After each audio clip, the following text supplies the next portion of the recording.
பெரியார் வாழ்வுரிமை அரசியல் மாநாடு நாள் ஏப்ரல் 27 ஞாயிற்றுக்கிழமை காலை 10 மணி முதல் 1 மணி வரை. ஏர்போர்ட் தா. மூர்த்தி அழைக்கிறார். திராவிடத்தில் இருந்து மீள்வோம், தமிழகத்தை நாமே ஆள்வோம். அரசியல் கருடன் உறவுகளுக்கு வணக்கம். நாம் தமிழர் கட்சிக்கான ஆதரவு இனிமே பிராமணர்கள் மத்தியில பெருமளவு அதிகரிக்க போகுது அப்படின்னு சொல்லி ஆதாரத்தோட பாண்டே அவர்கள் சொல்லியிருக்காரு. மேலும் விஜய் மற்றும் சீமான் கூட்டணி அமைந்தால் இந்த அடுத்து வரப்போறது 2026 தேர்தலில் 3 முனை போட்டிங்கிறது ரொம்ப தீவிரமா இருக்கும். இந்த 2 அணி மிகப்பெரிய டஃப் கொடுப்பாங்க அப்படின்னு சொல்லியும் ஒரு விஷயத்த ப்ரப்போஸ் பண்ணியிருக்காரு. ஸோ இந்த தகவல் குறித்து இந்த காணொலியில் நம்ம விரிவாக பார்க்கலாம்.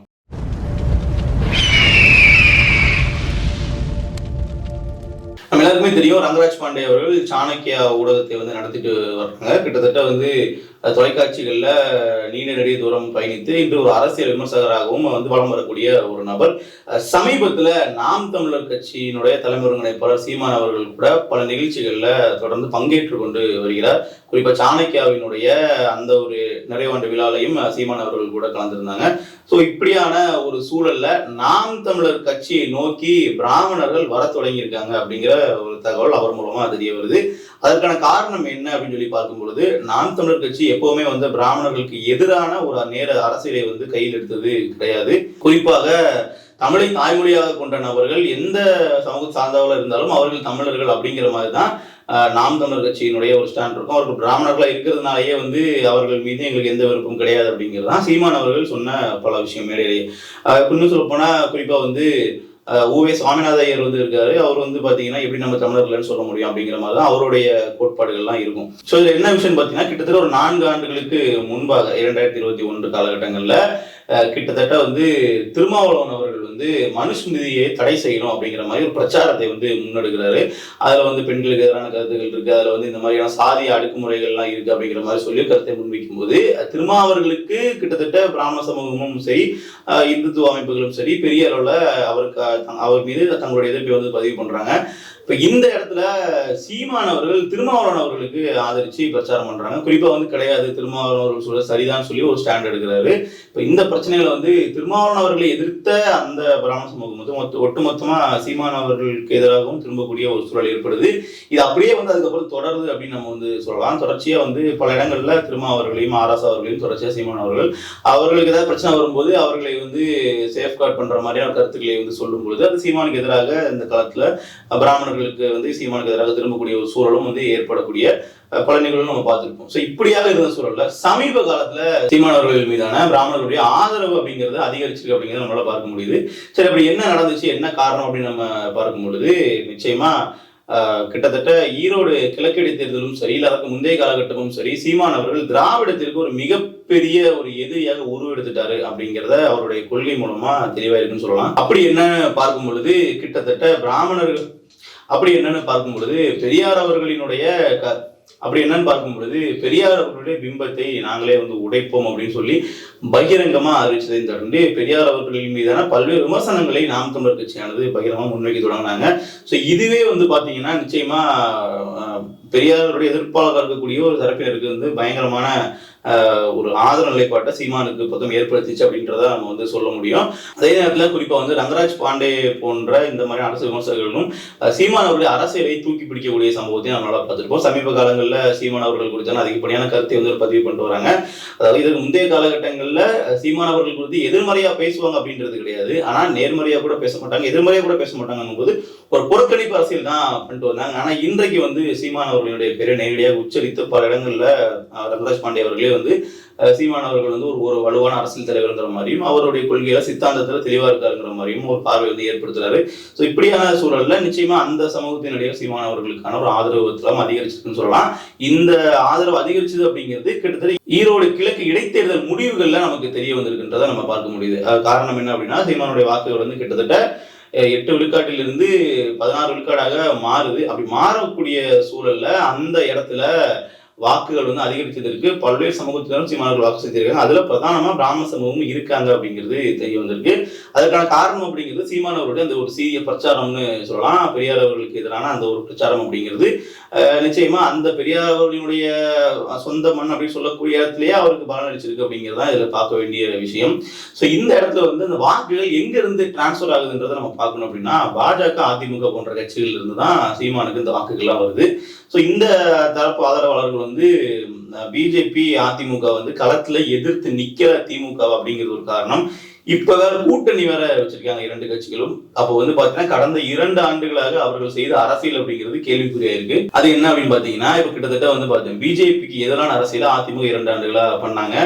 பாஜக வந்து ஒரு மதவாத அரசியல் அவங்க பண்றாங்க அப்படிங்கிற மாதிரியும் அவர்கள் வந்து எங்களுக்கு எக்ஸ்ட்ரா லக்கேஜ் அப்படிங்கிற மாதிரியான பல கருத்துக்களை வந்து சொல்லிதான் பயணிச்சாங்க. இது வந்து அதிமுக தொண்டர்களே ஒரு பெரிய உற்சாகத்தை வந்து ஏற்படுத்தியது. நம்ம பிஜேபி இல்லாம தனித்து நிற்க போறோம் அப்படிங்கிற மாதிரி.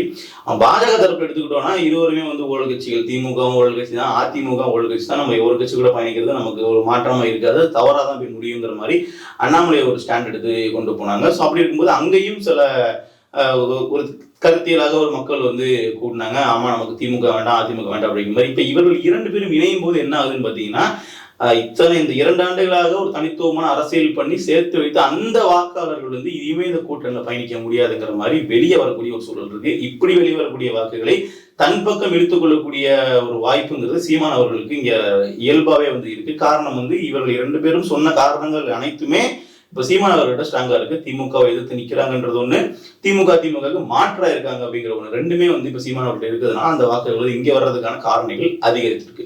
இப்ப கூடவே வந்து ரங்கராஜ் பாண்டே அவர்கள் இன்னொரு விஷயமும் சொல்றாங்க. என்னன்னா விஜய் மற்றும் சீமான் அவர்கள் சேர்ந்து ஒரு கூட்டணி அமைத்தால் இந்த களம் வந்து 3 முனையாக மாறும். அப்போது ஒரு கடுமையாக ஒரு போட்டி இருக்கும் அப்படிங்கிற மாதிரி சொல்றாங்க.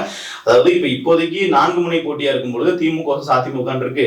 இதுல வந்து வெற்றிங்கிறது திமுகவுக்கோ அதிமுகவுக்கு போறதுக்கான சாத்தியக்கூறுகள் அதிகமா இருக்கும். இதுல வந்து சீமான் அவர்கள், விஜய் அவர்கள் ஒரு பெரிய ஒரு காரணியா இருப்பாங்களே தவிர வெற்றி அடையிறதுக்கான வாய்ப்புகள் மிகவும் குறைவு அப்படிங்கிற மாதிரி சொல்றாரு. இதுவே சீமான் விஜய் கூட்டணி வைக்கிறாங்க அப்படின்னா ஒரு டஃப் ஃபைட் கொடுக்க முடியும் அப்படிங்கிற ஒரு பார்வை முன்வைக்கிறார். அதுக்கான காரணம் அப்படிங்கிறது சீமான் அவர்கள்ட்ட ஒரு கணிசமான வாக்கு வங்கி இருக்கு, விஜய் அவர்கள்ட்ட ஒரு பாப்புலாரிட்டி இருக்கு. இவங்க 2 பேரும் இணையும் போது நிச்சயமா மக்கள் மத்தியில ஒரு மாற்றாக பார்க்கப்படும். ஏன்னா இது வரைக்கும் ஒரு திராவிட கட்சிகளோட இல்ல வேற கட்சிகளோட கூட்டணிக்கு போகல, இது வரைக்கும் வந்து இவர்கள் ஆட்சி அதிகாரத்துல இல்லை அப்படிங்கும் போது நிச்சயமா அது வந்து இவர்களுக்கு பலனளிக்கக்கூடிய சாத்தியக்கூறுகள் இருக்குன்றதா அவர்களுடைய கருத்து.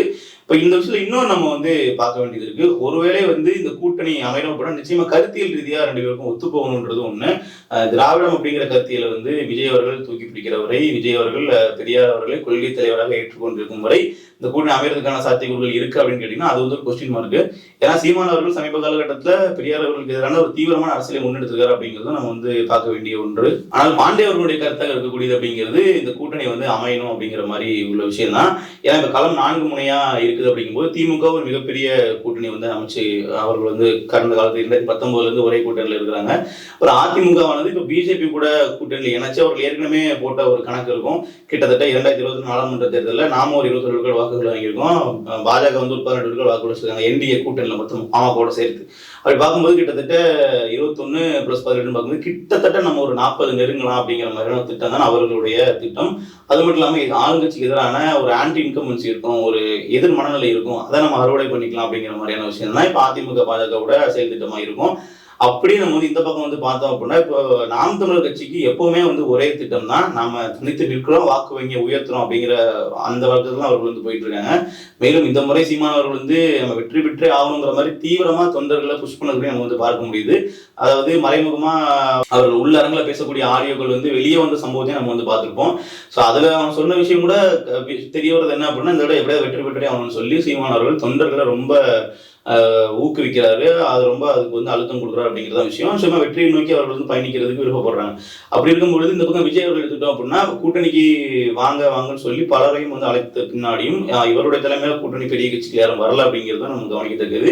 ஸோ அப்படி இருக்கும் பொழுது இவர்கள் 2 பேரும் இணைந்தார்கள் அப்படி என்றால் அது ஒரு மிகப்பெரிய மாற்றாக மக்களிடையே வந்து பார்க்கப்படும். ஒரு பெருமளவு கிட்டத்தட்ட ஒரு 20 விழுக்காடுக்கும் மேல இருக்கக்கூடிய நபர்கள் வந்து ஒரு மாற்று வாய்ப்புக்காக தான் காத்திருப்பாங்க, திமுக அதிமுக வாக்குகள் செலுத்தாம. அப்ப அப்படிப்பட்ட நபர்களை வந்து இந்த 2 பேரும் கூட்டணி அமைச்சாங்க அப்படின்னா ஒருங்கிணைக்க முடியும் அப்படிங்கிறதான் பாண்டே அவர்களினுடைய ஒரு கருத்தாக இருக்கு.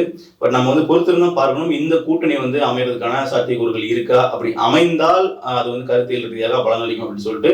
ஏன்னா சீமான் அவர்களை பொறுத்தவரை நிச்சயமாக விஜய் அவருடைய தலைமையை ஏற்று கூட்டணிக்கு போவது அப்படிங்கிறது வாய்ப்பே கிடையாது.